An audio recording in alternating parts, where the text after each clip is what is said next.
Sebanyak 3.500 taekwondoin dari 24 provinsi dan 4 negara tetangga meramaikan Sriwijaya International Taekwondo Championship 2025. Kejuaraan perdana yang digelar Pemprov Taekwondo Indonesia Sumatera Selatan. Ajang ini mempertandingkan 3 nomor, Kyorugi, Pomsek, dan Pomsek Freestyle dengan kategori pemula dan bestari. Dari arena pertandingan mulai terlihat munculnya bibit Taekwondo Sumsel yang dinilai memiliki potensi. Tingginya animo peserta makin terasa dari membludaknya jumlah kontingen yang ambil bagian dalam kompetisi ini.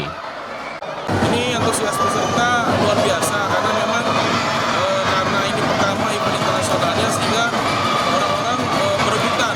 Tentu saja kami dari panitia, Ibu Ketum itu kerepotan menolak karena sudah batas jumlah peserta sudah ada. Jadi kita di sini menolak tentu hampir 1.000 orang untuk datang karena memang sudah ada aturannya cuma 3.500.